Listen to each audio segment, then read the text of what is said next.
What up? It's your boy Chaotic One, and I am back with another reaction, and it's from one of my favorites, Jaguar Wright, talking about the whole Kevin Hart situation.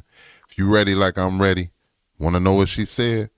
Let's get into it. They throwing around a whole it was a huge humiliation ritual is what it was. And it's wild because and salute to Cheryl Underwood. I don't think her jokes were all that funny. She just spent a lot of time talking about you want this black pussy and you want this like I think what did she tell like I would have to say like 80% of she had to say was all pussy jokes about how everybody you wanted got to a have point. sex with her. Yeah, you got a Like point. I don't Yeah. see that as funny. I don't see that as funny. I think what we really just like I think what we saw and what we were feeling was, damn, they ran down on you all night. They talked about you. They turned you into Celie from The Color Purple. This was Mm, Kevin Hart's roast. And the truth is, she got slammed harder than Kevin Hart did.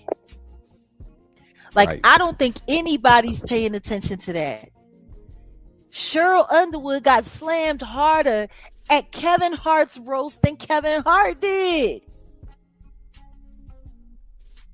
Like, it was wild. It was like, and all of the white comedians, they got their turn. The only one that gave her a little bit of grace was Chelsea Handler. And Chelsea Handler, all night long, they just talking about how many, deletions that she did and her sleeping with 50 Cent and what a whore she was. And she was just so happy to be a whore because she was just like, it was proud. I don't Like, know. I don't know. I guess behind a lot of them jokes, there was some truth. A lot of that, like you said, humiliation stuff. Yeah, I'm sorry. You're not finna disrespect me, making jokes. The Rock making jokes about like I'm a cuck. Nah, I'm good. Like, No, ugh, he said we're gonna nah. put you in your cuck high chair. Now, for me, it was crazy. I'm gonna tell you. For me, it was crazy. I'm gonna tell you why. Um, I do believe that they do humiliation rituals like this. You know what I'm saying? If you don't know what a humiliation ritual is, then you probably should look it up. But Kevin Hart has been going through humiliation rituals ever since he stepped out on Saturday Night Live in that dress, which he said he would never do, but he did it. You know what I'm saying? And I do believe that this is a ritual for him to level up again. I could be wrong, but I think so. Jaguar might have a point, but a lot of the black folks on this roast wasn't coming across as hard as the Caucasians was. If you agree, leave it in the comment section. Let's get back into it. So you can watch me beat the brakes off your wife with this big old Samoan, half black and half Samoan, like come here, suck on my areola. Like, is nobody not seeing exactly like how like gay that whole thing was? Like, it was, I mean, I can understand why The Rock was there because the truth is Kevin Hart got famous doing movies with The Rock. Like, that's when he became a household name, being The Rock's sidekick. And it's Yeah, wild because while he's sitting there talking about Cat Williams' career, you've spent your whole time in Hollywood playing humiliating roles and sidekicks. He has been in a dress. He has been held like a baby. He's a grown man wearing a bib. Like, he is the poster child. And Cat was right about that. No, you have never said no. You'll do anything. And then it's wild because through the whole show, he's sitting there. Yeah, because I'm sponsored into my brand partnership people, into this, into Chase, into this company, into that company. I didn't realize how many companies own his ass. I ain't even gonna lie. For me, I knew Kevin Hart would sell out when I watched him in that interview saying he would never put a dress on.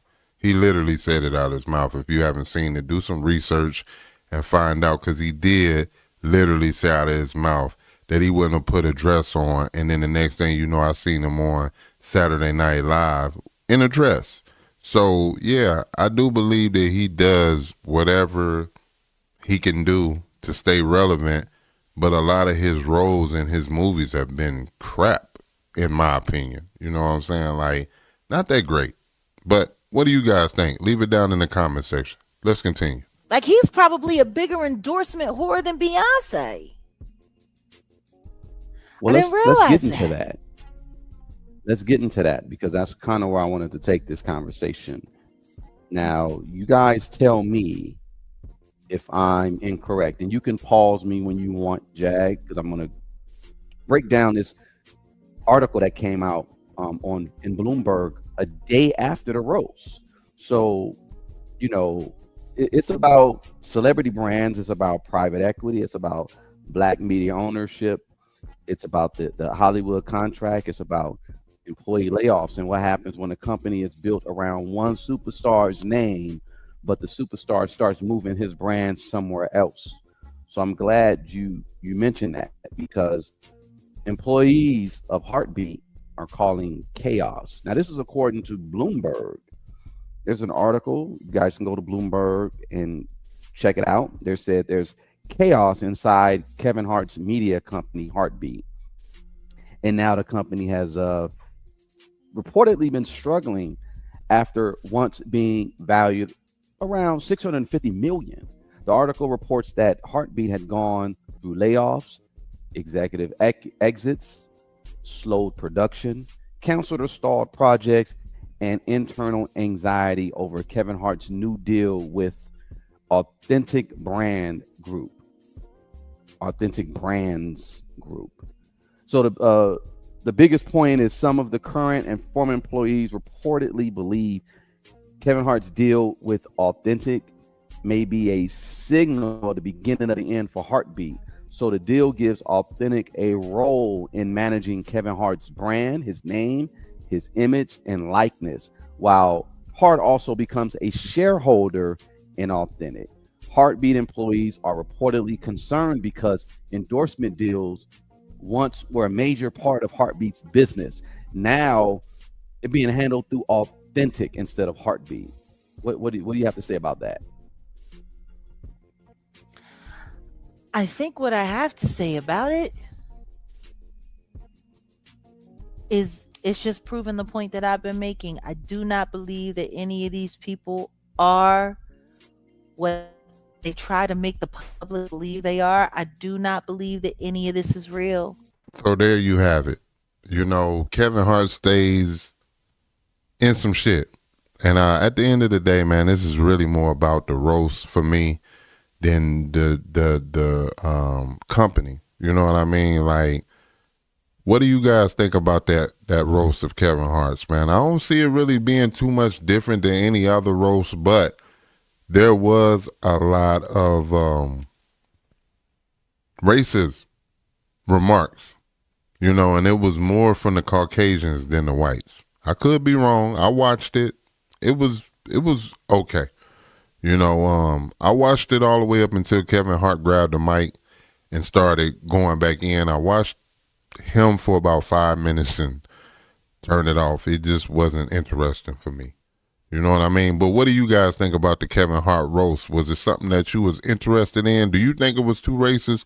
Let us know. Leave it down in the comment section and let's talk about it, man. It's your boy Kaotic One. This is the KMHP TV YouTube channel, home of reactions, interviews, and more. Be sure to hit the subscribe button, hit that notification bell so you'll be alerted when we drop these videos like this, and be sure to hit the like on this one so the algorithm can send it out to more people. Let's talk about it. The Kevin Hart roast. Your thoughts. Leave it in the comments. Till the next video, I'ma holla.